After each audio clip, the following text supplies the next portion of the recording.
Bismillahirrahmanirrahim. Assalamualaikum warahmatullahi wabarakatuh.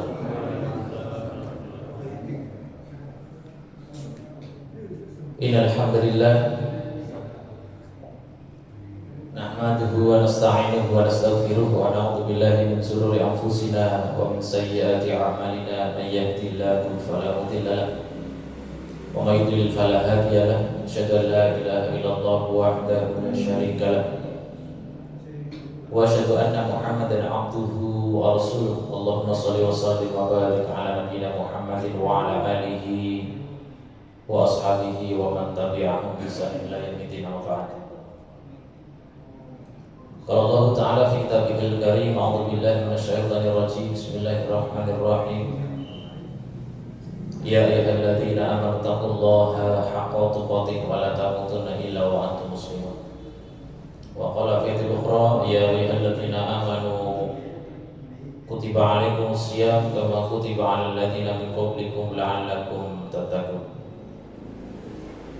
Bapak Ibu hadirin yang semoga dirahmati Allah Subhanahu wa taala, alhamdulillah kita bersyukur kepada Allah Subhanahu wa taala atas limpahan nikmatnya pada hari ini,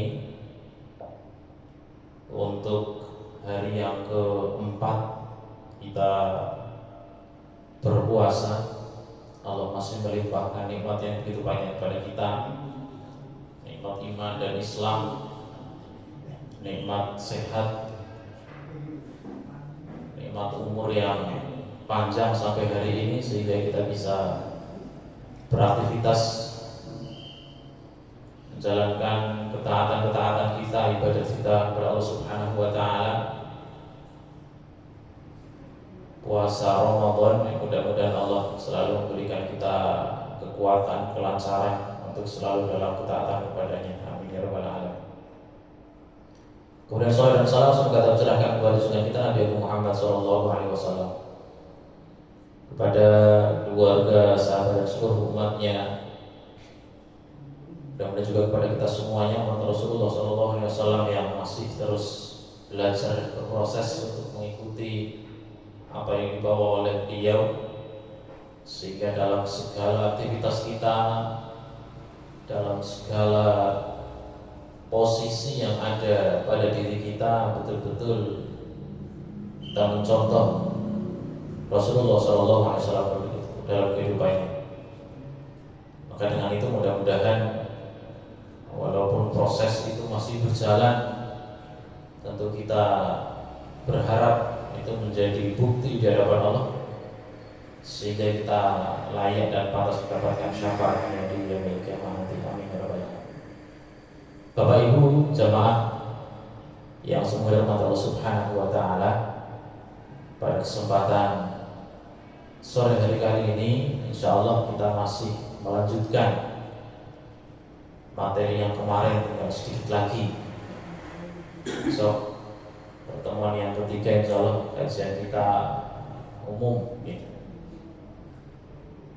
terkait dengan kalender Hijriah yang insyaallah tahun depan insyaallah akan dipakai oleh Persyarikatan Muhammadiyah. Bahwa kemarin sudah kami sampaikan, sebelumnya ada empat metode dan kriteria dalam penentuan awal bulan. Yang ru'yat ini termasuk di dalamnya istiqmal. Ini termasuk metode yang klasik. Untuk selanjutnya ini yang kelima, bisa dikatakan ini metode yang kelima yang hari ini sudah mulai banyak disosialisasikan, bukan hanya di dalam persyarikatan saja, tapi di seluruh dunia. Kemarin saya sampaikan, ini adalah salah satu produk atau hasil yang sudah disepakati oleh negara-negara OKI. Ada 58 negara OKI yang sudah menyepakati, walaupun ada 20% dari hadirin waktu itu tahun 2016 di Istanbul, Turki, ada 20% yang masih bingung dalam cara penerapannya. Ya, jadi yang 80% setuju dan bertahap akan mulai menggunakan metode ini, ya, yang sekitar 21% dari yang hadir waktu itu mengatakan bahwasanya kami masih bingung dalam penerapannya di negara kami. Jawabannya seperti itu. Nah, di antara prinsip-prinsip kalender Hijriah Global Tunggal ini, yang pertama adalah kesamaan hari dan tanggal di seluruh dunia. Nah, inilah yang kemudian menjadi kenapa kalender global ini menjadi penting, ya karena ini. Umat Islam dikenal dengan umat yang seharusnya memiliki ukhuwah yang kuat, persatuan yang kuat, apalagi dalam Islam itu asasnya adalah tauhid. Ya, masa dalam hal tanggalan saja atau kalender saja masih terpecah-pecah. Nah, ini menjadi spirit umat Islam dunia, bahwasanya umat Islam butuh satu tanggal yang disepakati bersama, satu kalender yang disepakati bersama. Saudara kita yang di dalam teologi agamanya itu tidak berdasarkan tauhid saja, saudara sesama manusia, ya, mereka memiliki konsep itu trinitas, ya, bukan trinoan, trinitas. Itu saja bisa menjadikan satu tanggal internasional yang global, walaupun dalam perjalanannya butuh waktu yang lama. Dari kalender Gregorius, kemudian Julius, kemudian hari ini kita kenal dengan Masehi, itu prosesnya panjang sekali. Tapi siapa yang mau mengawali itu? Ya, umat Islam perlu adanya satu kalender yang menyatukan umat Islam seluruh dunia. Ya. Harusnya kita malu. Kita asasnya tauhid, ketuhanan yang satu, yang esa, tapi dalam penentuan kalender, ya, itu saja masih terpecah-pecah. Nah, ini menjadi pentingnya di situ, salah satu pentingnya di situ. Satu hari, satu tanggal untuk seluruh dunia, dan itu disepakati oleh seluruhnya. Kemudian yang kedua, ini tentu menggunakan hisab yang sangat dominan sekali. Kalau saya di sini saya masukkan 80% hisab. Ya, semuanya sebenarnya hisab. Cuma nanti yang 20% masih, ya, kalau ini juga menjadi titik temu antara hisab dan imkan ru'yah. Kalau imkan ru'yah itu dikatakan oleh kemarin saya mendengar dari Kementerian Agama, imkan ru'yah menjadi titik temu antara hisab dan ru'yah. Itu imkan ru'yah. Tapi kalender Hijriah Global Tunggal itu juga menjadi titik temu antara hisab dan imkan ru'yahnya. Karena di dalam kalender Hijriah Global Tunggal itu juga pakai imkan, tapi untuk yang bisa diterima atau bisa mencakup seluruh permukaan bumi, ya. Jadi nanti 20% ya, atau sisanya itu tetap pakai imkan. Kemudian yang ketiga, ya, kalau yang kedua itu tetap hisab dominan sekali, karena semuanya menggunakan perhitungan. Tidak bisa lepas kita dari perhitungan seperti itu. Kemudian yang ketiga, kesatuan matlak global. Ya.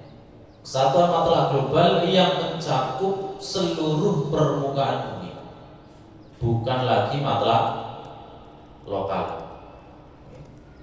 Nah, ini sudah hitungnya dunia. Kalau pakai imkan ru'yah itu masih menggunakan matlak lokal, termasuk wujudul hilal itu matlak lokal, karena waktu Indonesia dengan waktu di luar negeri berbeda. Ya. Tapi kalau sudah menggunakan kalender Hijriah Global Tunggal ini menjadi mutlaknya global yang bisa diterapkan di seluruh permukaan bumi. Nah, nanti yang jadi pertanyaan, apakah ketika kalender hijriah global tunggal itu diterapkan semuanya bisa sama? Nah, pertanyaan seperti itu. Ya kalau ditanya mungkin tinggal mana negara-negara yang lebih dulu menerapkan. Kalau yang belum menerapkan ya belum sama. Seperti itu.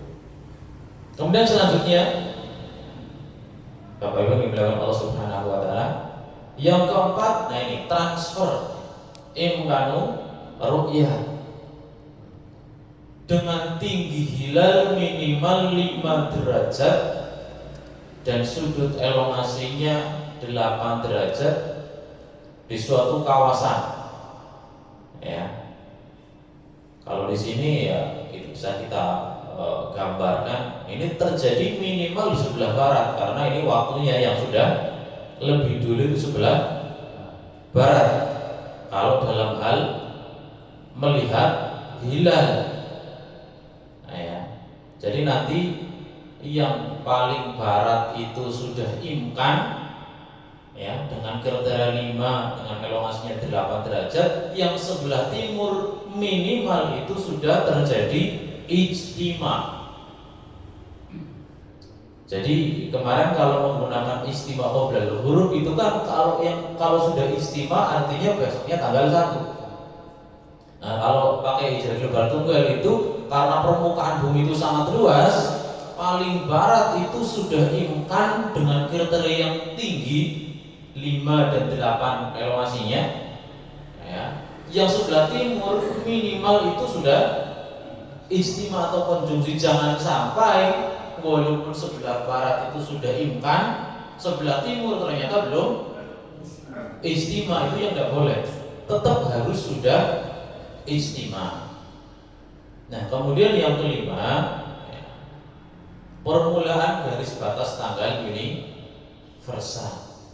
Nah ini, jadi permulaan garis batas tanggal universal kita masih menggunakan apa yang dipedomani oleh, ya karena siapa dulu yang menentukan garis batas tanggal internasional. Garis batas tanggal internasional itu kalau kita melihat di peta dunia itu ada di Samudra Pasifik, ya, di mana di sana itu tidak ada penduduknya, ya. Walaupun ini kalau yang saya baca itu penentuan garis batas tanggal universal itu waktu di Istanbul Turki tahun 2016 itu dalam pembahasan OKI itu ada yang mengusulkan kenapa nggak di Mekah saja gitu kan, kita kan umat Islam gitu kan. Ternyata ketika garis batas tanggal universal yang ditaruh Mekah itu malah akan menjadi banyak problem lagi, karena garis di situ itu banyak orang gitu bahasanya, banyak penduduknya. Artinya sebelah timur kota Mekah dengan sebelah barat kota Mekah itu bisa jadi berbeda, waktunya sangat berbeda. Nah inilah yang kemudian tetap digunakan garis batas tanggal internasional itu ada di Samudra Pasifik, di mana di situ itu tidak ada penduduknya sama sekali. Itu kan lautan yang sangat luas. Nah, mungkin sekitar 2/3, 1/3-nya lautan dunia itu ada di situ. Sisanya ya samudra-samudra yang lain. Dan tetap menggunakan batas tanggal universal yang ada di Samudra Pasifik ya. Kalau kita melihat kalau di peta itu garis batas tanggalnya itu enggak lurus banget, tapi atasnya agak kayak gini. Ya. Kemudian selanjutnya Bapak Ibu yang dimuliakan Allah Subhanahu wa taala, nah ini parameternya. Ini juga ini penjelasan dari yang tadi ya. Bahwasanya yang pertama seluruh kawasan di dunia dianggap satu kesatuan. Ya. Bulan dimulai secara bersamaan. Artinya tanggal 1 dalam setiap bulan Qomariyah itu secara bersamaan dimulainya di seluruh kawasan dunia. Nah, kemudian yang ramai ini juga nih, yang kemarin sempat ramai di pembahasan Munas Tarjih Muhammadiyah juga yang nomor 2 cukup ramai. Awal hari itu dimulai jam 00 setelah terpenuhi kriteria tinggi ya, 5 derajat dan sudut elongasinya 8 derajat. Nah, nanti ada alasannya. Nanti ada alasan secara syar'inya juga. Kemudian yang ketiga, ya, nah ini tadi yang saya sampaikan. Imkanul ru'ya terjadi di sebelah bumi paling barat. Ya, bagian Amerika itu kan bumi paling barat. Ya, ini sudah terjadi imkan. Dan ijtima sudah terjadi di wilayah paling timur. Nah, ya kalau kita melihat peta dunia, New Zealand itu minimal sudah ijtima. Nah kemudian ya, waktu dibahas kenapa kok bisa awal hari dimulai pukul 00 gitu kan? Apakah itu tidak menyalahi? Nah kita ternyata harus melihat argumen syar'inya juga, tidak hanya sekedar argumen secara ilmu pengetahuan. Yang pertama, ya, bahwa awal hari dalam kalender Islam itu ternyata itu perkara yang tauqifi, ya, bukan perkara yang tauqifi. Akan tapi ini juga perkara yang ijtihadi. Kenapa? Ya, karena sejak pada zaman dahulu, ya, para ulama juga berbeda pendapat. Kapan dimulainya hari? Pada zaman dahulu para ulama itu sudah berbeda pendapat. Ada yang berpendapat dari huruf maghrib, tapi juga ada yang berpendapat awal hari itu mulainya subuh. Ya, walaupun di masyarakat kita yang paling banyak pendapatnya yang diambil adalah huruf, ya, atau waktu maghrib. Artinya ketika dimunculkan pendapat yang ketiga, itu juga sangat mungkin karena ini perkara yang ijtihadi. Walau ini adalah perkara ijtihadi. Sehingga dalam penentuan awal hari dalam kalender Islam itu, ya, itu ada 3 pendapat. Ya. Ada yang berpendapat awal hari itu dimulai maghrib, setelah maghrib, ketika manusia mulai istirahat dari aktivitasnya. Kemudian ada pendapat yang dimulainya fajar, ketika manusia itu mulai melakukan aktivitas. Kemudian dimunculkan pendapat yang ketiga adalah ketika manusia tidak beraktivitas atau tanggal kosong. Walaupun nanti ini yang banyak menjadi pertanyaan itu nanti kalau misalnya awal harinya jam 12 malam, bagaimana dengan tarawihnya misalnya? Itu tidak akan berubah. Tarawihnya apakah menunggu jam 12 malam? Takbirannya apa nanti menunggu jam 12 malam? Tidak seperti itu. Ya tetap malam hari itu sudah bisa dipakai untuk bisa dilakukan untuk melakukan tarawih. Atau kalau malam takbiran ya malam takbiran. Itu tidak berubah.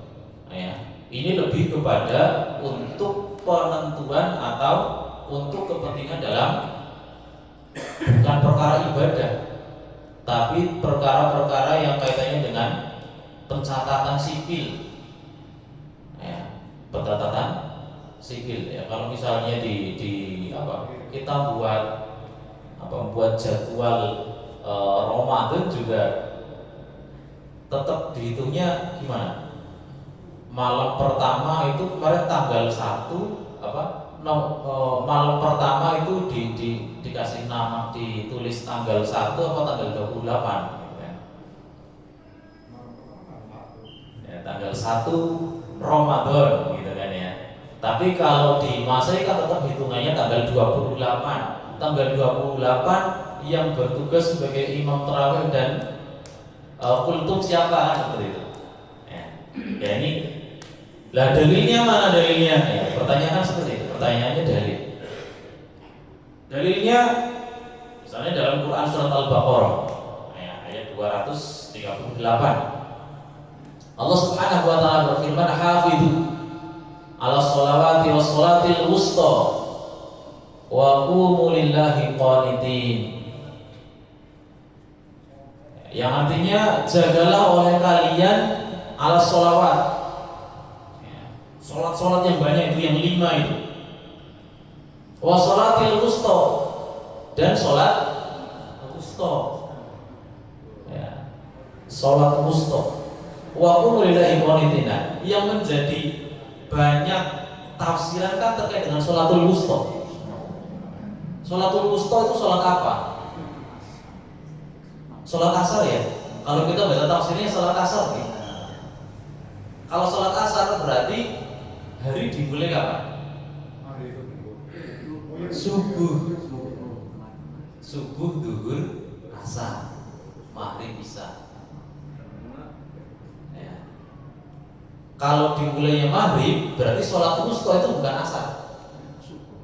Subuh, maghrib, isya, subuh. Kalau kita baca sholat wusta, ternyata tafsirnya itu sholat asar. Karena kalau kita melihat dalil-dalil lain yang banyak yang menjelaskan tentang keutamaan sholat subuh itu juga sangat banyak ternyata Bapak Ibu. Ya. Itulah kenapa kalau saya baca para ulama ahli tafsir ya menafsirkan sholat wusta itu menjadi sholat asar. Karena sholat asar itu penting, tapi dalil-dalil yang sering dibahas itu merujuk kepada subuh yang utama. Lah asar utamanya apa? Padahal asar itu di masyarakat kita itu banyak dilalaikan oleh banyak orang, Pak. Tanggung. Kalau kita nggak ada dalil yang memang menguatkan pentingnya sholat asar, orang semakin lalai. Itulah kenapa para mufassir itu menjelaskan sholat wusta itu sholat asar. Ini sholat yang penting tapi sering dilalaikan. Kalau subuh saking banyak lah, ya, dalil-dalil tentang keutamaan sholat subuh gitu kan, hadisnya banyak. Ya seandainya kita tahu keutamaan sholat subuh gitu kan ya, kita akan mendatangi sholat subuh secara bahkan dengan merangkakan seperti itu.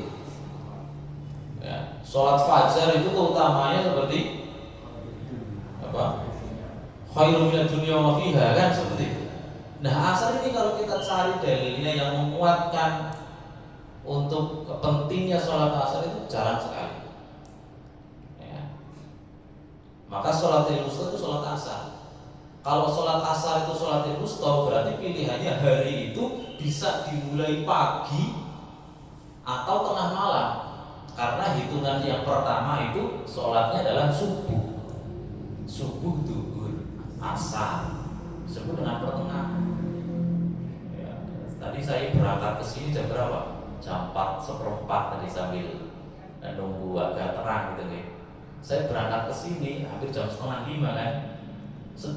Dari Karanganyar ke sini lewat Adi Mulyo dan sebagainya. Banyak yang baru adzan, lagi puji-pujian, ada yang koma. Nah ini banyak yang dilalaikan. Soalnya sholat asar itu kalau di kampung-kampung kita, di masyarakat kita itu sholat asar tepat waktu itu malah kadang dipakai itu Pak. Kayak orang tiba, kayak lagi pada nang sawah gitu kan. Akhirnya Pak, adzannya saja 4:30. Kok diteni puji-pujian setengah jam, koma tuh jam 5. Ya. Karena sholat asar ini waktunya yang tanggung gitu nih. Subuh utamanya banyak Pak. Duhur ya, insya Allah banyak orang yang bisa sholat duhur tepat waktu Pak. Sesibuk-sibuknya orang di kantor, di tempat kerja, jam 12 mesti mandi istirahat. Tukang bangunan jam 12 mandi istirahat. Ya, maksud kalian makan siang, mau nang sawah jam 12 mesti mandi makan siang, bisa menyempatkan sholat duhur. Tapi kalau sholat asar jam 3 tanggung.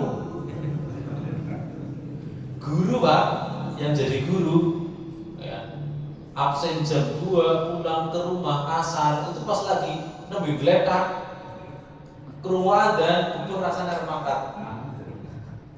Mau bangun itu sulit. Ya. Kalau misalnya yang kantorannya pulangnya jam 4, jam 3 asar, engkau balas jam 4 sekalian. Sisa gitu kan. Tukang juga biasanya jam 4 ya, apa setengah 5 itu. Tukang bangunan kan juga gitu. Kok tanggung sekalian. Akhirnya apa? Jam 3 dengar adzan ya bablas. Orang di sawah juga seperti itu. Jam 3 daripada mentas sedela, engko nyubur mani gitu kan. Ya mendingan kok sekitar jam apa jam setengah 5. Adus sekalian kan gitu kan. Mau sholat, udah mau mandi. Nah, sholat asar ini termasuk sholat yang sulit untuk dijaga. Ya. Maka kalau sholat wusta itu sholat asar ya, artinya perhitungan waktu sholat itu bisa pagi, subuh ya, atau tengah malam. Yang dihitung pertama adalah subuh. Ya. Kemudian ya, perkara ibadah ketika kalender Hijriah global tunggal ini sudah diterapkan, ini tidak banyak yang berubah ya, tidak usah kemudian kita khawatir. Khawatirnya kan biasanya pertanyaannya gitu, kalau dimulainya pertengahan malam gimana terawihnya gitu kan? Gimana nanti takbirannya? Apakah mulai maghrib sudah mulai takbiran gitu kan? Kan belum masuk tanggal 1 ya. Tapi itu dihitungnya adalah malam tanggal 1. Takbiran malam tanggal 1 ya. Jadi ibadah-ibadah seperti ini ya, maka tidak banyak yang berubah. Nah, yang kemungkinan sedikit akan berubah itu adalah ibadah yang berpedoman dengan waktu pergerakan bulan atau komariah. Apa contohnya?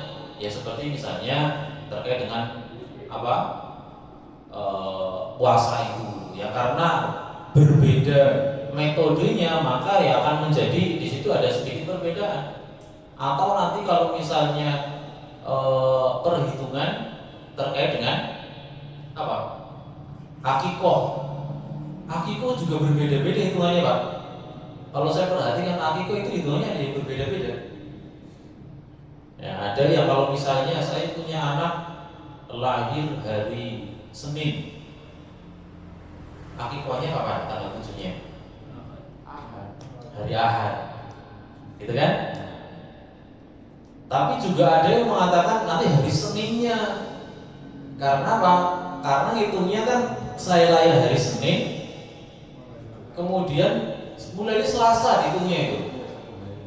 Nah, iya, jadi 1 hari setelahnya. Selasa, Rabu, Kamis, Jumat, Sabtu, Ahad, Senin.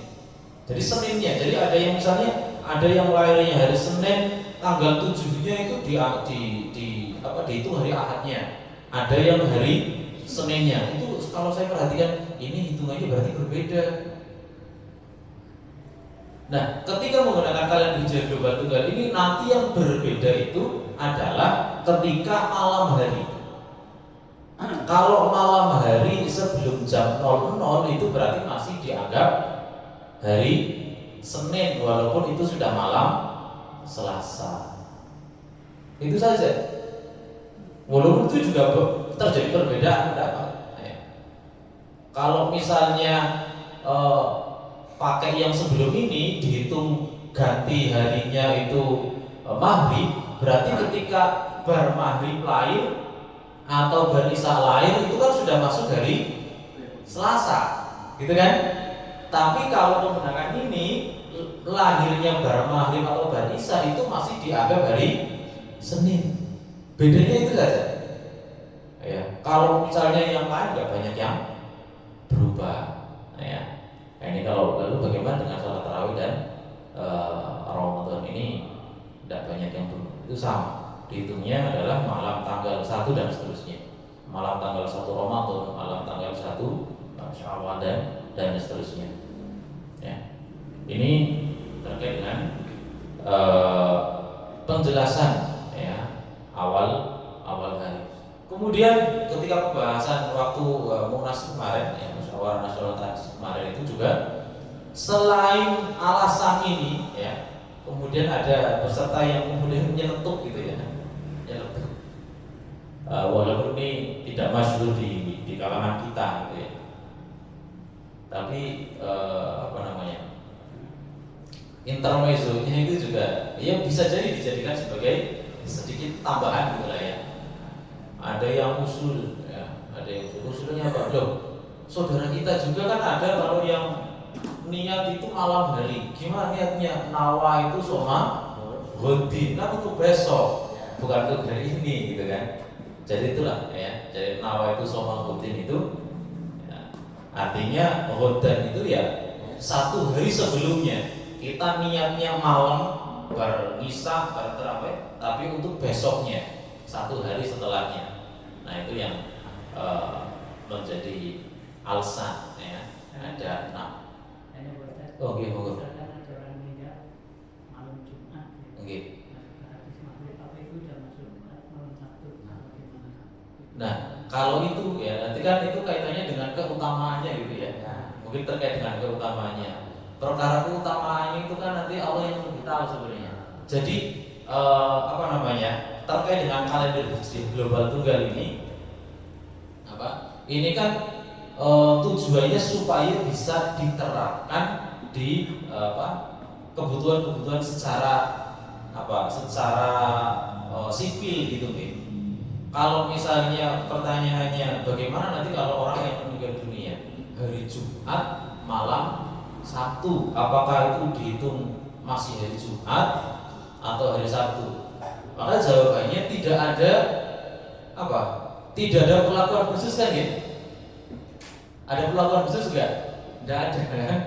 Jadi ya Allah alam, nanti apakah oleh Allah di sana itu Allah tetapkan itu termasuk masih hari Jumat, apakah itu sudah hari Sabtu? Allah alam. Ya, tapi ini kan nanti kaitannya dengan apa yang akan kita lakukan. Ya, enggak ada perlakuan khusus bagi orang yang meninggal dunia di malam Sabtu atau hari Jumat malam Sabtu. Ya. Kan gak ada bedanya orang yang meninggal hari Jumat dengan hari selain hari Jumat ya. Ada bedanya enggak? Jadi kaitannya dengan apa? Ya ini tadi pencatatan sipil ya. Kemudian juga persatuan umat Islam, kaitannya nanti dengan orang-orang yang di situ memiliki keutamaan meninggal di hari Jumat atau tidak atau bukan hari Jumat, itu ya kita serahkan kepada Allah Subhanahu wa taala. Ya, serahkan kepada Allah Subhanahu wa taala. Kita sebagai manusia ya, secara zahir kita tidak memperlakukan beda kepada mereka. Ya, kalau Umar bin Khattab di dalam qaulnya mengatakan nahnu nahkumu bidzahir gitu ya. Kita menghukumi seseorang itu dari zahirnya. Ya kalau memang dia orang yang baik ya kita perlakukan dengan baik, dia orang Islam ya kita perlakukan dengan baik, ya kan seperti itu. Tidak ada perlakuan khusus kaitannya dengan apakah dia meninggal masih hari Jumat atau meninggalnya sudah dihitung hari Sabtu. Wallahu. Kemudian selanjutnya Bapak Ibu ini karena Allah Subhanahu wa taala ini sebagai penutup Bapak Ibu. Oh ada satu slide lagi sebagai penutup nanti. Yang pertama sudah diputuskan ya bahwa Muhammadiyah ya pada Munas Tarji yang ke-32 ya bertepatan dengan 1 abad ya Majelis Tarji Pekalongan ini sudah menjadi keputusan bersama. Ya kemudian menerapkan kalender Hijriah global tunggal insyaallah ini yang awalnya 1446 tapi ternyata mundur karena masih diperlukan sosialisasi yang cukup masif di bawah sehingga insya Allah akan dimulai 1447 Hijriah bersama dengan 16 lembaga Islam yang lainnya. Ini yang akan saya sampaikan. Tahun ini ada 16 lembaga Islam yang sudah menerapkan metode ini. Ya walaupun Muhammadiyah ternyata harus mundur. Nanti sudah banyak yang menerapkan. Dari perwakilan 58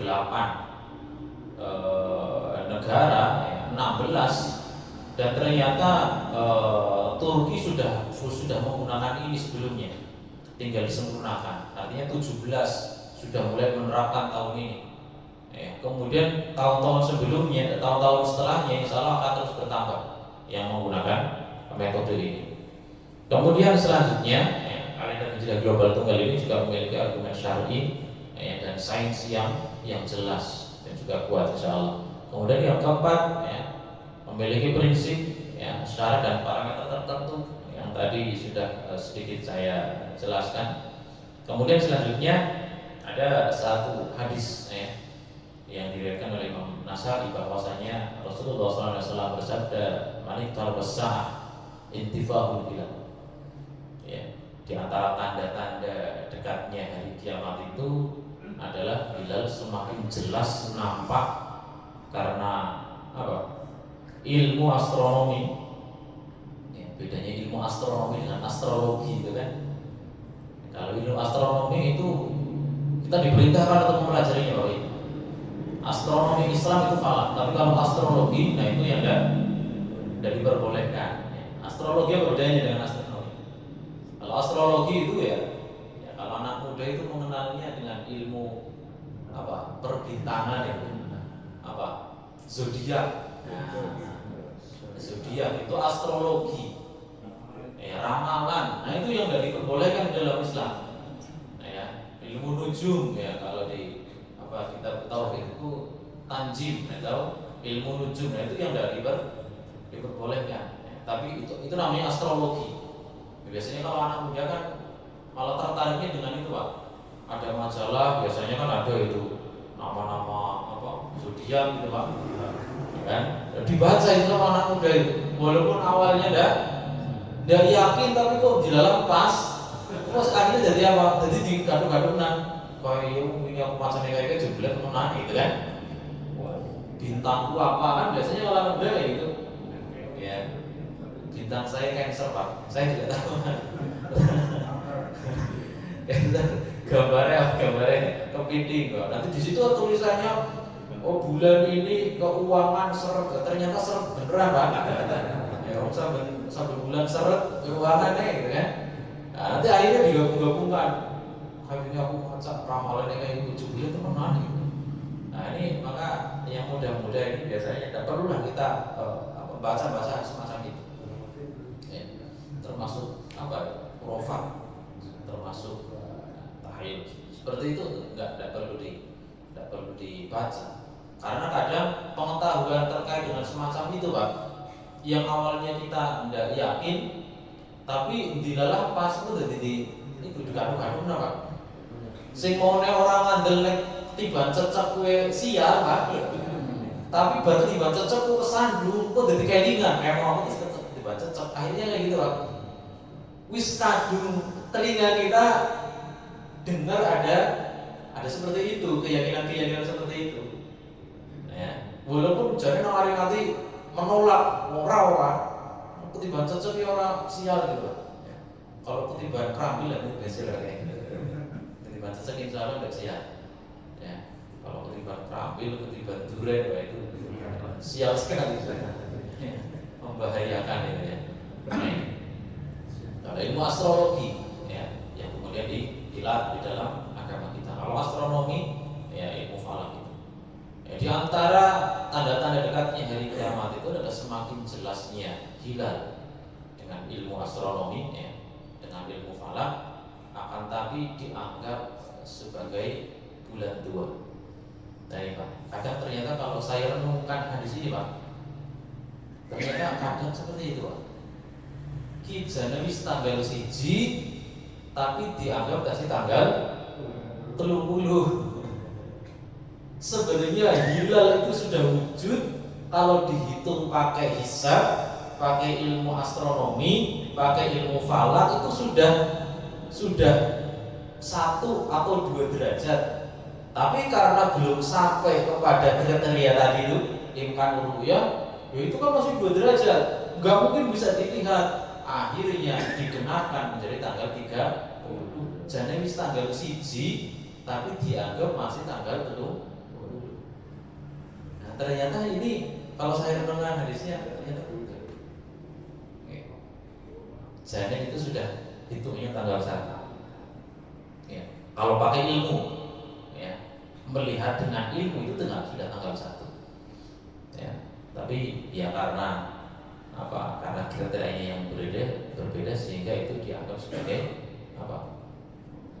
Tanggal 30 ya diistiqmalkan karena nggak mungkin kelihatan. Alasannya memang ya itu juga ilmiah gitu kan. Itu juga ilmiah. Kemudian selanjutnya Bapak Ibu yang dimuliakan Allah Subhanahu wa taala. Nggih, monggo.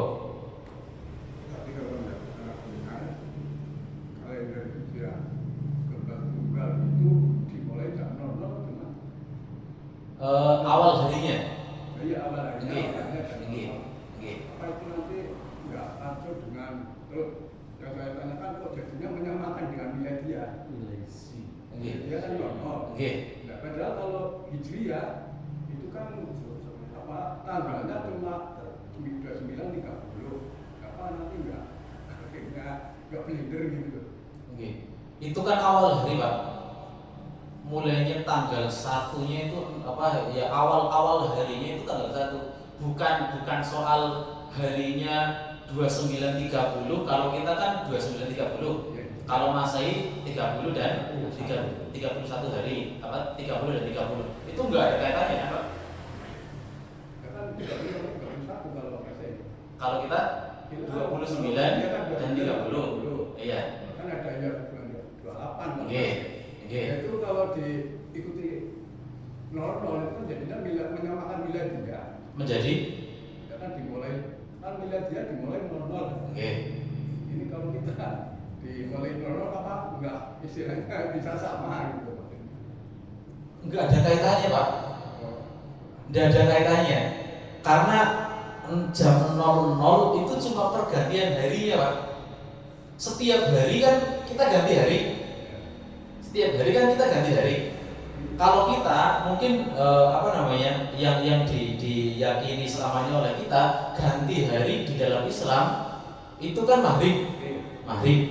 Ya, kalau ini untuk pencatatan sipil itu jam 00. Walaupun dalam hal ibadah itu tidak ada yang berubah, tadi saya sampaikan. Enggak ada yang berubah. Enggak kemudian kita kan 29 atau 30 kalau miladiah 30 dan 31 atau 28 itu tidak ada korelasinya, tidak ada hubungannya itu, Pak. Oke. Jadi ini hanya untuk pencatatan sipil. Ya, pencatatan sipil. Misalnya kayak gini, Pak.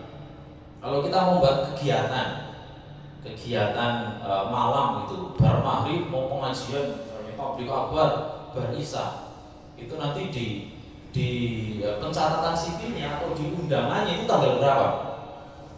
Maka kita samakan dengan itu tadi. Ya, jadi pergantian harinya yang kemudian sama, bukan kemudian hari-hari dalam satu bulan yang jadi sama. Tidak, tetap hijriah ya tetap 29 atau 30 hari.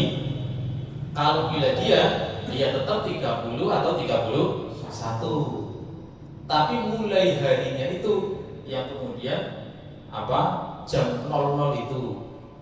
Nah, itu kan tidak berpengaruh apa-apa, enggak ada kaitannya. Maka tadi saya katakan kalau ibadah-ibadah yang itu perhitungannya menggunakan samsiah, menggunakan peredaran matahari, itu tidak ada yang berubah. Nah, ya. Sholat juga tidak ada yang berubah waktunya, ya. Berjalan seperti biasa saja. Cuman yang menjadi berbeda mungkin nanti terkait dengan ibadah-ibadah yang perhitungannya menggunakan peredaran bulan. Misalnya puasa, ya, Ramadan, dan gitu kan. Dan itu mulainya kita puasanya ya tetap biasa saja, enggak kemudian tadi itu yang sering ditanyakan itu kan, nanti kalau pakai kalender seperti ini bagaimana tarawihnya? Itu yang sering banyak ditanyakan. Tarawihnya apakah menunggu tanggal 1 Ramadan jam 12? Enggak seperti itu. Ya tetap nanti habis itu tetap tarawih gitu. Ya, enggak ada yang berubah kan. Kemudian takbiran juga apakah nanti setelah jam 12 malam biar masuk tanggal 1 Syawal? Enggak juga. Tetap nanti malam bar maghrib sudah bisa. Karena hitungannya ini kan kembali, kalau dalam hal ibadah kita kembalikan kepada dalil. bagaimana Rasulullah melakukan dulu. Ketika malam Rasulullah sudah mulai terawih, ya kita ikut. Ketika malam takbiran Rasulullah sudah mulai membaca takbir, tahlil dan sebagainya, itu juga kita ikut. Ini kaitannya dengan catatan sipil. Dalam ibadah tidak banyak yang berubah. Tapi kalau gitu nanti ilmu hisab dan ruqyah sudah tidak dipakai lagi. Tetap dipakai. Justru ini tetap ini sangat kuat sekali ilmu hisabnya. Cuman ini nanti memudahkan kita. Ya, yang jelas di sini adalah untuk persatuan. Yang pertama itu semangatnya adalah persatuan. Ya, persatuan umat Islam seluruh dunia. Ya, kita inginnya adalah menjadi umat Islam yang satu gitu ya. Bagaimana kita kemudian mau bersatu kalau umat Islam seluruh dunia itu masih terpecah-pecah. Ya. Ya mudah-mudahan nanti di Indonesia pun juga akan kita sadar bersama. Kita sadar bersama pentingnya ini. Jangan kemudian ada istilahnya gengsi gitu ya. Yang nanti akan kadang saya pesimis juga, khususnya di Indonesia. Kalau di dunia malah saya lebih optimis, Pak. Dengan adanya kriteria seperti ini, metode seperti ini, kalau untuk umat Islam dunia saya lebih optimis. Ya karena ini juga sudah sebagai hasil dari kesepakatan umat Islam dunia. Tapi kalau di Indonesia kadang malah saya agak pesimis. Ya. Kenapa? Ya karena gengsi tadi itu. Gengsi dilalui diawali oleh Muhammadiyah gitu kan. Kuliahnya partai itu masa. Ini gengsi sebenarnya. Ya, kalau saya katakan ini nanti soal gengsi. Walaupun kalau misalnya mereka makanya kemarin tuh yang informasi yang saya tahu itu yang hadir di konferensi itu di Istanbul Turki itu kok ya dari yang mewakili negara itu tidak ada. Ya, malah justru yang hadir 2 orang itu adalah Pak Samsul Anwar dan Pak Din Samsudin. Pak Din Samsudin jelas waktu itu beliau ketuanya ya, mantan ketua karena beliau tahun 2015 sudah digantikan oleh Pak Haidar. Tahun 2016 yang hadir adalah Pak Din Samsudin. Yang kedua Pak Samsul Anwar. Pak Samsul Anwar itu waktu itu adalah ketua Majelis Takzi di pimpinan pusat. Itu yang hadir itu.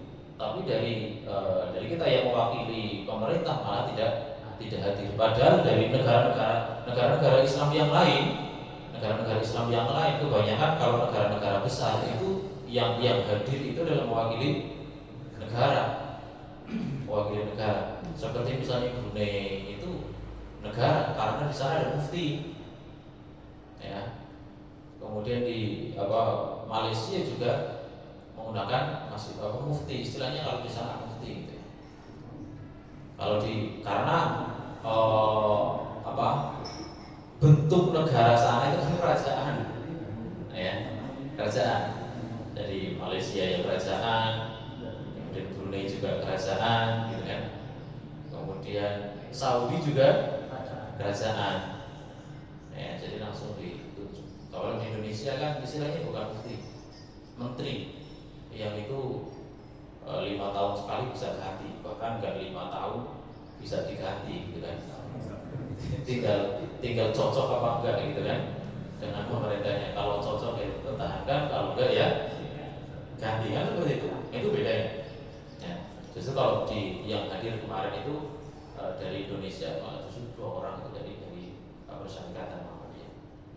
Nah kemudian Bapak Ibu di belakang Allah Subhanahu Wa Taala. Tanya Ustaz. Oke silakan.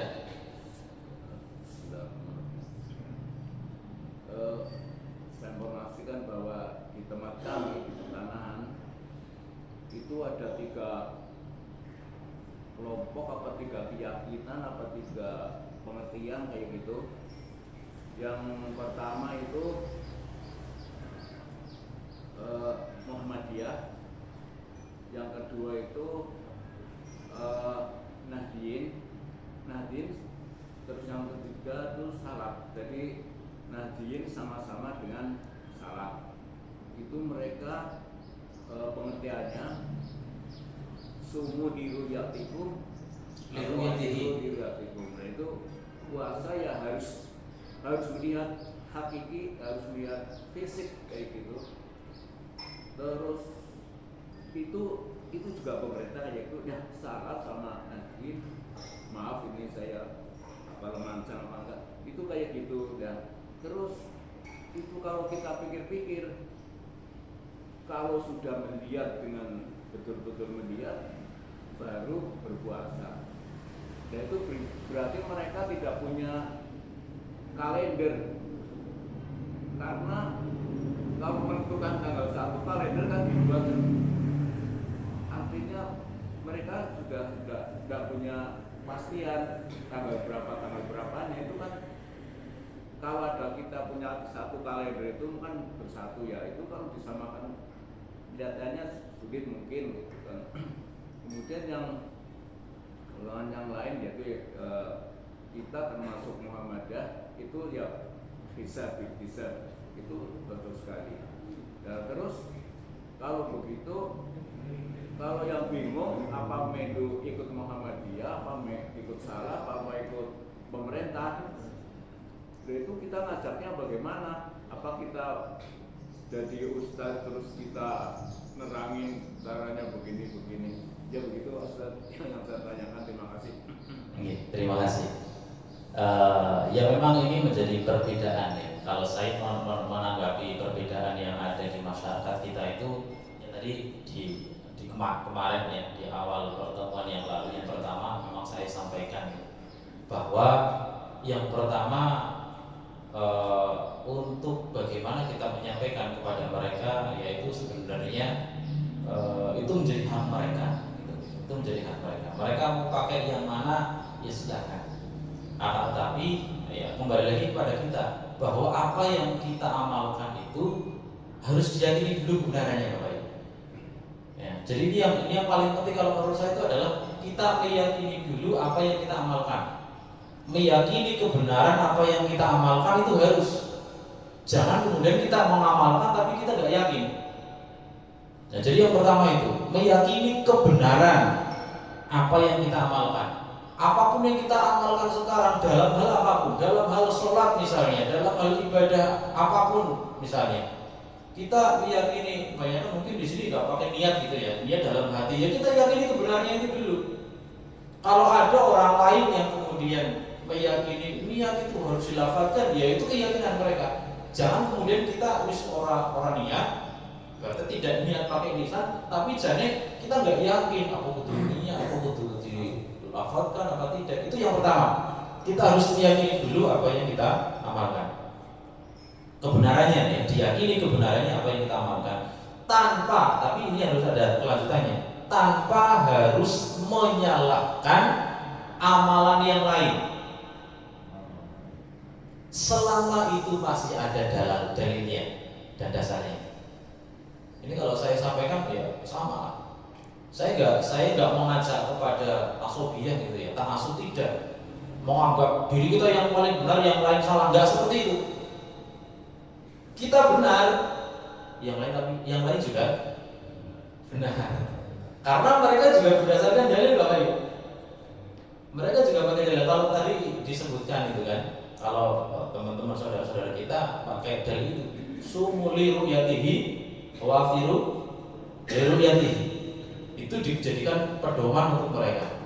Ya, kalau kemarin yang saya sampaikan ini, padahal ya kalau kita maknai ru'yah itu ya, kemarin saya sudah 2 kali sampaikan, bukan hanya melihat dengan mata, tapi juga bapaknya menyampaikan benar. Kalau melihat dengan mata terus menerus setiap tanggal 1 itu harus diru'yah misalnya gitu kan, itu mereka nggak akan bakal punya kalender.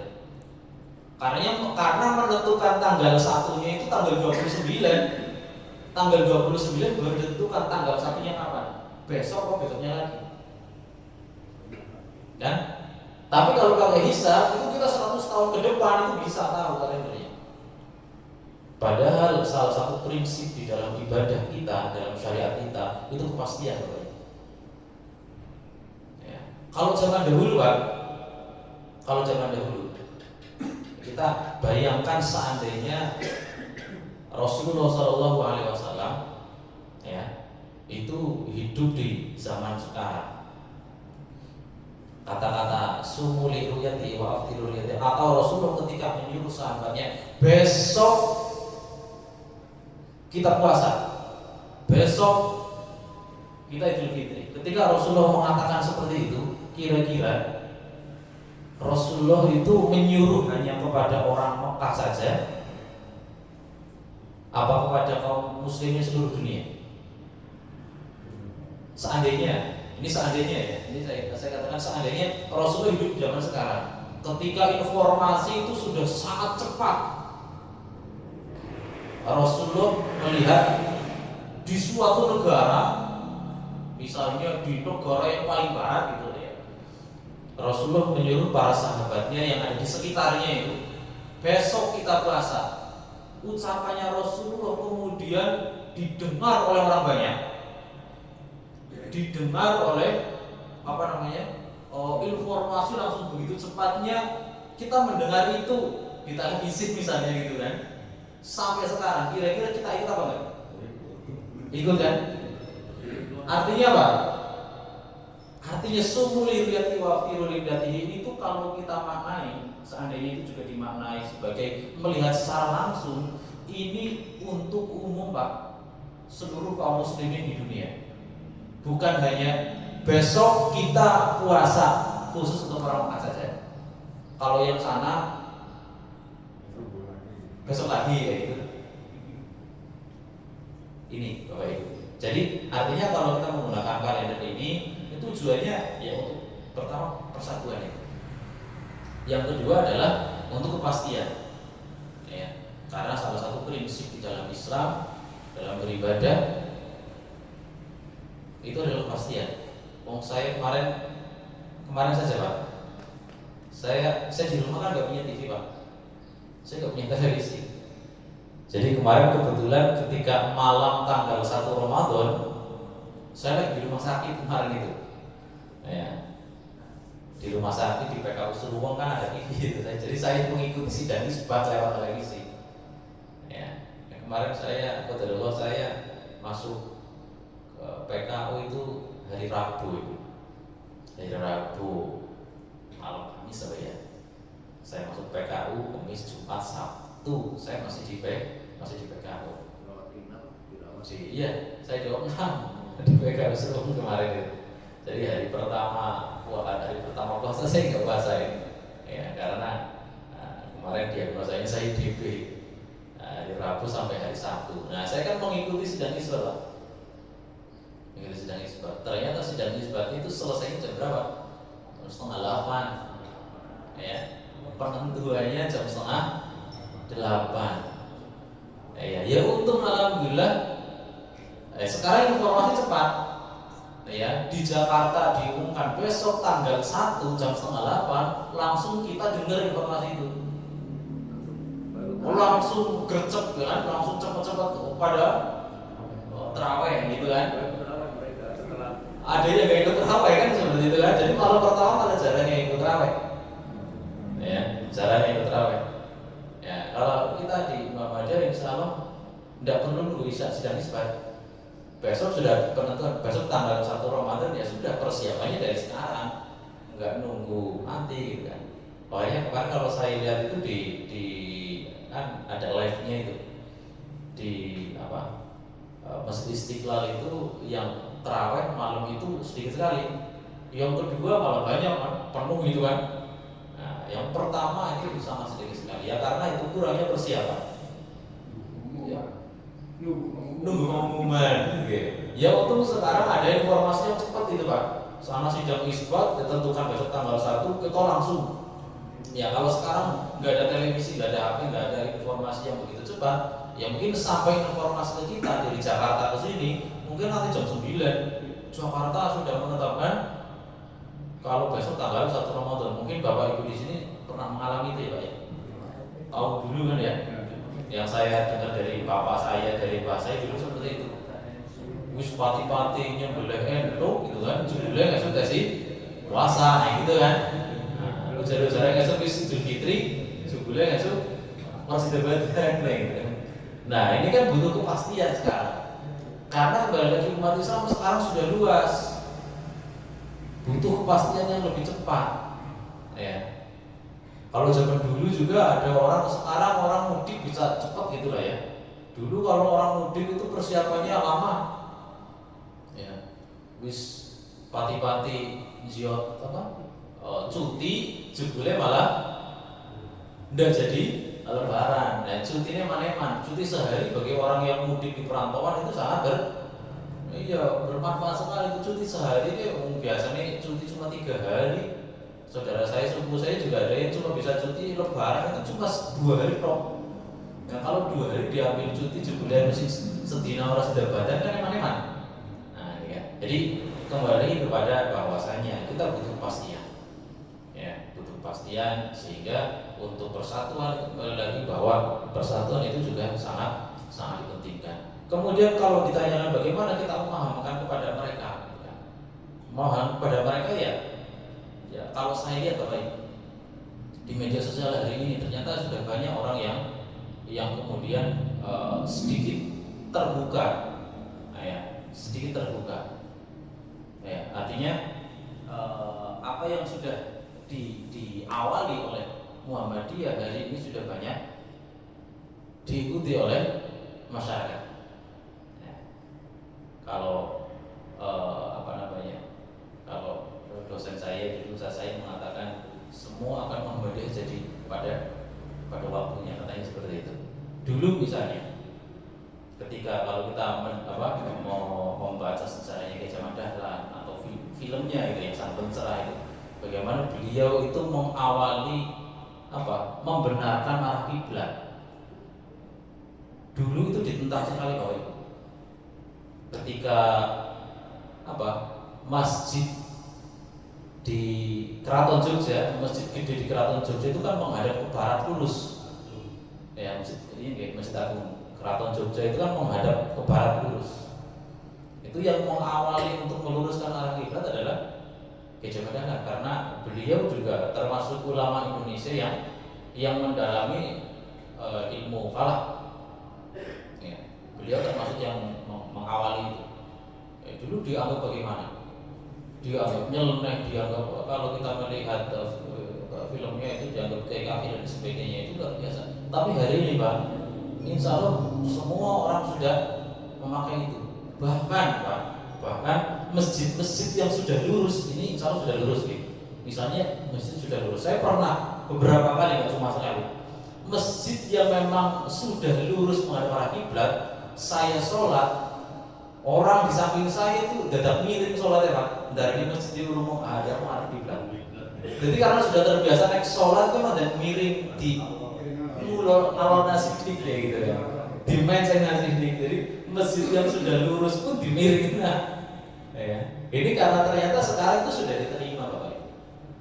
Ya, insya Allah nanti akan pada saatnya. Kalau sekarang itu kalau saya melihat Bapak Ibu, terkait dengan banyaknya orang yang misalnya Idul Fitri kok beda Pak di 2 hari, misalnya Muhammadiyah dengan pemerintah kok berbeda. Kita bisa lihat kok.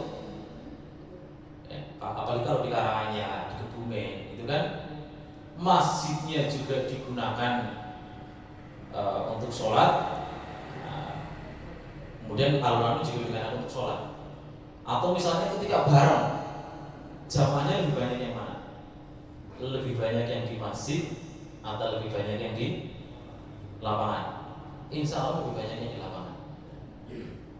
Orang-orang yang hari ini, orang-orang yang hari ini misalnya orang-orang yang mau berpikiran maju Bapak Ibu, itu insya Allah nanti akan mendapat lebih mudah nanti menerima kebenaran Bapak Ibu. Orang-orang yang kalau saya lihat teman-teman saya misalnya gitu kan, orang-orang yang mungkin saya anggap dulu itu orang yang tradisional Bapak Ibu, ketika pulang sekarang dari perantauan malah mereka sudah membawa pemikiran-pemikiran yang sudah maju bahasanya gitu, berkemajuan gitu. Ya, jadi kalau kita melihat sekarang insya Allah ya walaupun hari ini masih belum banyak diterima, ya masih banyak orang yang kemudian menolak apa yang menjadi prinsip kita, tapi insya Allah kita yakin kedepannya akan semakin banyak orang yang tersadarkan. Banyak orang, kalau saya baca di media sosial itu semakin banyak kok sekarang yang kemudian melihat mana kira-kira yang dianggap benar oleh mereka. Jadi bagi Bapak Ibu yang dimuliakan Allah Subhanahu wa taala, kemudian tambahan sebelum saya akhiri juga, ini kalau di persyarikatan kita mengenal ada istilah tajdid, pembaharuan Bapak Ibu. Tajdid, jadi gerakan pembaharuan. Gerakan pembaharuan ini maknanya ada dua. Ini kita harus jangan kemudian pembaharuan kok nyeleneh-nyeleneh, enggak seperti itu juga Bapak Ibu. Karena tajdid itu maknanya ada dua. Yang pertama adalah at-tajrid, purifikasi, pemurnian. Kenapa kok dulu bahkan siapa? Muhammad bin Abdul Wahab itu disebut dengan mujaddid kan? Muhammad bin Abdul Wahab yang katanya orang Wahabi yang memurnikan Islam itu sebagai dianggap sebagai ulama pembaharu. Pembaharu itu bukan kemudian sesuatu yang nyeleneh gitu, yang baru nggak ada sama sekali dalam Islam, enggak. Tapi tajdid itu maknanya dua. Yang pertama adalah tajrid. Justru tajdid itu maknanya adalah pemurnian kembali agama Islam. Kemudian yang kedua, makna tajdid yang kedua adalah taghyir. Ini yang disebut dengan dinamisasi maknanya. Dalam hal apa? Tajdid dan taghyir itu. Kalau purifikasi pemurnian itu tentu dalam dua bidang. Kalau di dalam mata keyakinan dan cita-cita Muhammadiyah itu di poin yang kedua, dalam syariat Islam itu, dalam agama Islam itu terbagi menjadi 4 aspek. Ada akidah, ada ibadah, ada akhlak, ada muamalah. Kalau kita baca di KCH, mata keyakinan dan cita-cita hidupnya. Dalam hal akidah dan ibadah itu harus dimurnikan, dikembalikan kepada ajaran yang murni berdasarkan dalil Quran dan Sunnah. Contohnya misalnya sholat, puasa, haji dan sebagainya, dalam akidah kemarin juga harus dimurnikan. Jangan sampai tercampuri dengan hal-hal yang bisa merusak. Dalam hal akidah, dalam tauhid itu harus dikembalikan kepada ketauhidan yang benar, yang lurus. Sebagai konsekuensi dari syahadat kita yang pertama, asyhadu alla ilaha illallah. Konsekuensinya tauhid. Yang merusak tauhid dan syahadat yang pertama itu adalah syirik. Tidak boleh. Dalam Muhammadiyah sangat jelas. Kesyirikan sangat tidak diterima di kita. Dalam hal ibadah pun seperti itu, harus dikembalikan kepada dalil Quran dan Sunnah. Jangan sampai tercampuri dengan hal-hal yang bisa merusak ibadah.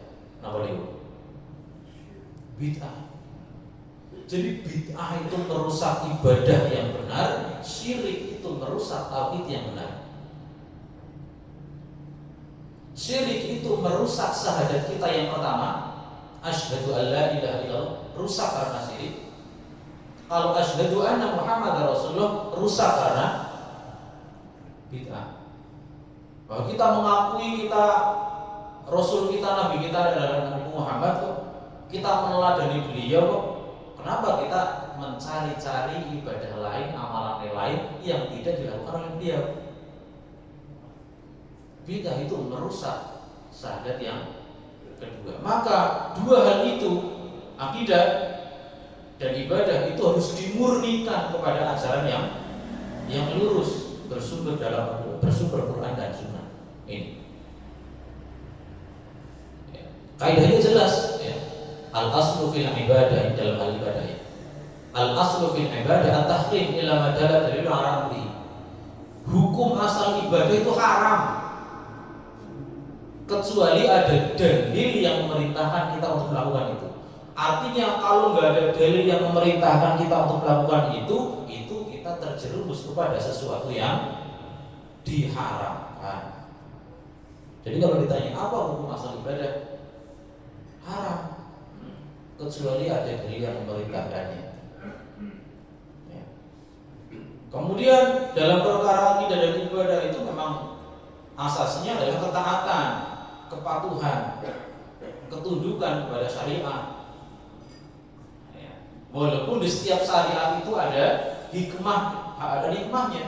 Kalau dalam fikih itu ada maqasidus syariah itu. Ada yang maqasidus syariah itu ada 5. Ada yang mengatakan 6 gitu kan. Hifdzuddin. Kemudian hifdzun nafs, hifdzul aql, hifdzul mal, hifdzun nasl. Ya. Ada yang tambahan yang ke-6 itu hifdzul bi'ah. Menjaga lingkungan. Tapi itu nanti. Jadi bahas tentang maqasidus syariah itu adalah setelah ketundukan para sahabat dulu, ya, sebagai orang-orang terpilih, para tabi'in, ya, sebagai generasi terbaik umat Islam itu ketika mendapatkan perintah, ya, mendapatkan informasi terkait dengan syariat, mereka taat dulu. Perkara nanti ternyata di situ ditemukan ada hikmahnya, itu urusan yang kedua. Tapi perkara akidah dan ibadah memang harus kita patuh dan tunduk kepada syariat dulu. Sehingga kaidah yang lain juga disebutkan ma haddadahu syari' fiha bijuz'iyatin wa hay'atin wa kaifiyatin makhsusatin. Segala apa yang ditetapkan, digariskan oleh syari', zat yang membuat syariat itu Allah Subhanahu wa taala, baik itu perinciannya, tata caranya, keadaannya secara khusus, itulah yang kita lakukan. Jadi kata-kata at-tajdid, ya, makna yang pertama itu memurnikan, mengembalikan ajaran Islam ini kepada asalnya, yaitu Al-Quran dan Sunnah. Kemudian tajdid dari makna yang kedua adalah taghyir, dinamisasi. Ini juga tidak bisa kita menolak ini. Dalam hal apa dinamisasi itu? Dalam hal muamalah duniawi, termasuk akhlak. Akhlak itu kan ada akhlak robbani, ada akhlak yang akhlak al-insani, akhlak yang manusia. Kalau akhlak robbani itu dari zaman dahulu sampai sekarang itu akan terus nilai-nilai kebaikannya itu akan terus. Itu akhlak yang diajarkan dalam Islam. Tapi kalau akhlak manusia yang membuat tradisi budaya itu bisa berubah, Bapak Ibu. Tiap daerah itu bisa berubah. Umat Islam itu dalam hal ini tidak menolak budaya. Jadi Islam itu tidak menolak budaya. Budaya yang sesuai dengan ajaran Islam dilanjutkan, tapi yang tidak sesuai dengan Islam diluruskan, kan gitu. Dulu di Arab juga ada budaya, Bapak Ibu. Budaya Arab itu luar biasa. Salah satu yang dilanjutkan di dalam Islam itu adalah budaya memuliakan tamu, ikramud dhuyuf. Itu kan dalam Islam bahkan menjadi syariat kan. Maka yang bilang wal akhir kan gitu kan. Siapa yang mengajarkan budaya memuliakan tamu yang pertama? Nabi Ibrahim alaihissalam. Nabi Ibrahim itu budaya dulu sebelum Rasulullah ada, sebelum Rasulullah dilahirkan. Nabi Ibrahim bagaimana memuliakan tamunya? Luar biasa. Ketika Nabi Ibrahim didatangi oleh 2 malaikat, ya, yang akan mengabarkan nanti istrinya akan hamil, punya anak. 2 malaikat datang kepada Nabi Ibrahim sebagai tamu. Nabi Ibrahim memuliakan tamu, tapi karena beliau mereka berdua itu enggak makan, malaikat enggak makan, pamit. Ini yang pertama memuliakan tamu di bangsa Arab. Di dalam Islam dilanjutkan, Bapak Ibu. Kemudian orang Arab juga ada tradisi yang baik. Bahkan sebelum Islam datang, tradisi orang Arab itu ketika mereka diberi amanah, dipercaya oleh orang lain, mereka itu memegang amanah itu benar-benar. Bahkan sebelum Islam datang, orang Arab itu sudah memiliki sifat yang baik seperti itu, tradisinya seperti itu. Orang Arab kita kenal dulu itu sering terjadi perang-perang kecil antar kabilah, antar suku gitu ya. Ada seorang suku, ada satu suku yang mungkin terancam oleh suku yang lain. Kepala sukunya ini minta perlindungan kepada suku yang dianggap kuat, dihormati, datang mengatakan kami terancam oleh suku itu. Kami mohon kepadamu supaya menjamin keselamatan kami. Maka suku yang sudah dipercaya itu dengan susah payah mereka akan amanah Bapak Ibu. Ibaratnya ketika kita sudah dipercaya oleh kepala suku itu untuk menjaga mereka, apapun akan kita berikan Bapak Ibu. Seandainya kita harus berperang, kita harus mengorbankan suku kami untuk menjagamu, dilakukan. Itu karena apa? Karena amanah memegang. Jadi mereka itu punya tradisi istilahnya? Harga diri mereka tinggi Bapak. Nah itu yang kemudian dilanjutkan oleh umat Islam sekarang. Umat Islam juga harusnya seperti itu. Ketika diberikan amanah, ya semaksimal mungkin kita akan menjaga amanah itu dengan sebaik-baiknya. Jadi pada dasarnya umat Islam itu tidak anti budaya, tidak anti kepada tradisi. Dan nanti muamalah duniawi itu akan terus berkembang. Maka kita sebagai umat Islam itu ajaran yang universal. Jadi kapanpun dan dimanapun itu akan bisa menggunakan Islam ini. Sampai akhir zaman, sampai zaman itu ibaratnya teknologi luar biasa berkembangnya, Islam itu akan terus bisa berjalan. Jangan kemudian kita kadang ada orang yang terlalu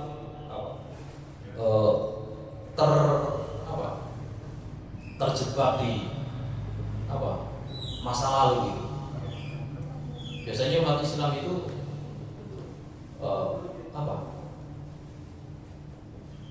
mereka beranggapan umat Islam itu hebat, umat Islam itu jaya, umat Islam itu menjadi pusat peradaban umat Islam. Kita kenal mungkin dulu ada Abbasiyah, gitu kan? Ada Utsmani, ada Turki Utsmani dan sebagainya. Ya, itu kan umat Islam menjadi mercusuar dunia, Pak. Tapi kalau kita terjebak kepada sejarah itu saja, nggak mau berkembang pada hari ini, umat Islam tidak akan menjadi mercusuar dunia lagi. Itu yang kadang umat Islam itu terjebak. Sekarang itu seperti itu. Dulu umat Islam itu hebat, umat Islam itu menjadi contoh dunia. Ya, sekarang tidak.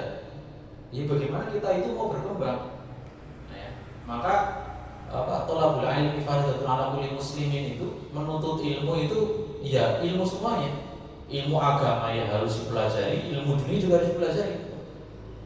Jangan kemudian kalau kemudian dibeda-bedakan Bapak Ibu, malah justru nanti kita terjebak kepada sekuler. Umat agama dengan dunia jangan dicampur-campur. Ini malah terjebak kepada sekuler. Nah, sekuler itu siapa yang membawa waktu itu dalam ke Indonesia? Semua guru-gurunya kan? Semua guru-gurunya itu yang membawa ajaran sekuler ke Indonesia. Jadi seolah-olah agama itu hanya sebagai ya di masjid saja. Agama itu hanya sebagai ibadah saja. Padahal dalam hal ekonomi agama di situ berperan. Dalam hal sosial agama berperan. Dalam hal hukum agama berperan. Termasuk dalam hal politik agama juga sangat berperan. Maka ada fikih siasat, ada fikih sultaniyah. Ya. Ini yang kadang kemudian umat Islam itu sekarang terjebak. Ya. Maka inilah muamalah duniawi itu harus tetap berjalan. Ya. Karena apa? Karena kaidahnya ini. Ya. Al aslu fil muamalah al ibahah illa madalla dalilu ala nahi. Hukum asal muamalah duniawiyah dalam hal ekonomi, sosial, politik, hukum, dalam hal bernegara, agama berperan semuanya. Agama berperan karena semuanya itu mubah, kecuali ada dalil yang melarang kita, kan gitu kan? Seandainya itu apa? Kalau dalam muamalah itu gharar itu dibolehkan, jadi boleh itu kan? Tapi karena dilarang jadi nggak boleh. Nah, gharar itu kan, jual beli gharar, sesuatu yang tidak pasti. Ya. Seandainya riba itu halal, nggak ada larangannya maksudnya. Jadi halal itu kan, maka muamalah itu pada dasarnya semuanya boleh, kecuali ada larangannya. Jadi jangan dibalik Pak. Biasanya kalau di masyarakat itu juga ada yang dibalik-balik Pak. Ada orang melakukan satu amalan yang dianggap ibadah, dinasehati, Mas, Mbak, itu kan Rasulullah nggak melakukan itu dulu, nggak ada perintahnya dalam Quran, nggak ada contohnya dalam hadis.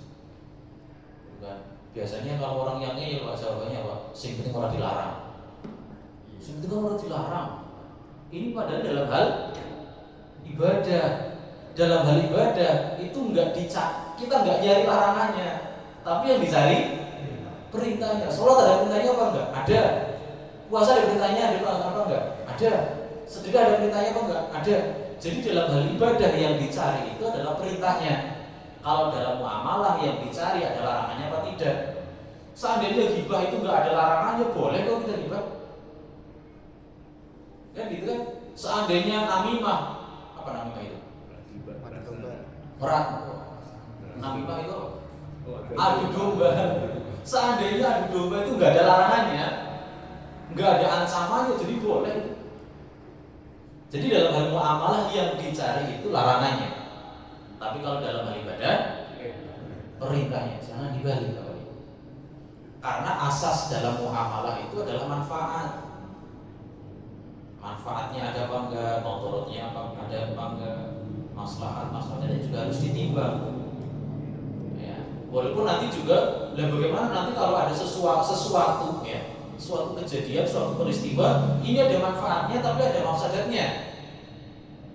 Kaidah fikih yang bermain di situ. Ya, darul mafasid muqaddamun ala jalbil masalih misalnya. Ini ada manfaatnya, ada mafsadatnya, tapi mafsadatnya lebih banyak, maka kita menjaga kemafsadatan daripada mengambil manfaat. Kita mencegah kemadaratan daripada kita dapat manfaatnya tapi mafsadatnya lebih banyak. Jadi kalau dalam hal muamalah ini asasnya manfaat dan maslahat. Ya, ditimbang. Kalau dalam kaidah yang lain disebutkan al-muhafadzatu ala qadim sholih wal ahdu bil jadidil aslah. Ya. Ini kaitannya dengan tradisi tadi budaya. Jadi dalam Islam itu adalah al-muhafadzah, menjaga, melestarikan tradisi budaya yang ada yang itu adalah baik. Ya. Al-muhafadzatu ala qadim sholih, sholih itu kan baik. Yang baik kita pertahankan kebaikannya. Akan tapi kita tidak menutup sesuatu yang baru, yang itu justru lebih baik. Ya, wal ahdu bil jadidil aslah, mengambil sesuatu yang baru tapi itu lebih baik. Nah, bedanya sholih dengan aslah kan beda gitu. Ya, kalau sholih itu yang baik kita lanjutkan, tapi kalau ada aslah yang lebih baik lagi kita ambil Pak. Jangan kemudian ini kan sesuatu yang baru nanti dianggap bid'ah. Ya, kalau dalam hal muamalah tidak masalah. Dalam hal ekonomi, dalam hal sosial, dalam hal politik dan sebagainya yang itu tidak ada kaitannya dengan ibadah, tidak ada kaitannya dengan akidah, maka itu bisa dinamisasi. Ya, itu kita bisa berjalan. Ya, jadi kaidah yang lain juga disebutkan kullu a'malil khair, ya, atau kullu amalil khairat yaqsud bihi wajh Allah. Fahiyal ibadah. setiap amal baik yang kita niatkan untuk mengharap ridho Allah Subhanahu wa taala itu bisa bernilai ibadah. Ya. Kita makan itu kan satu yang mubah. Tapi kalau makan kita, sahur kita, niatnya supaya saya puasanya kuat, supaya saya bisa beribadah, baru makannya saja sudah berpahala. Tapi kalau kita cuma niat makan main orang beli gitu ya, maka makan itu nggak akan bernilai pahala. Sama kita dengan tidur siang Bapak. Tidur siang kalau cuma niatnya makan itu lah turun kan ya, maka tidur siang kita nggak akan bernilai pahala Bapak. Tapi kalau kita tidur siang, baru tidur siangnya saja kita niat nanti malam mudah-mudahan saya bisa bangun tahajud. Baru tidur siangnya saja sudah berpahala karena diniatkan untuk kebaikan ke depannya. Maka setiap amal kebaikan ya, nah ini dalam hal muamalah, bukan dalam hal ibadah yang mahdhah. Kalau ibadah yang mahdhah memang tadi ini mahadadahu syar'i, sesuatu yang memang sudah ditetapkan, digariskan oleh Allah Subhanahu wa taala untuk dilakukan, tata caranya jelas, waktu tempatnya jelas, maka tidak bisa kemudian kita sembarangan. Tapi kalau dalam hal-hal yang lain, dalam hal muamalah, selama itu baik silahkan dilakukan. Kita niat mudah-mudahan kita mendapatkan ridho Allah Subhanahu wa taala. Mungkin itu Bapak Ibu yang kami muliakan ya. Mudah-mudahan bermanfaat ya, karena waktunya juga sudah hampir selesai ya.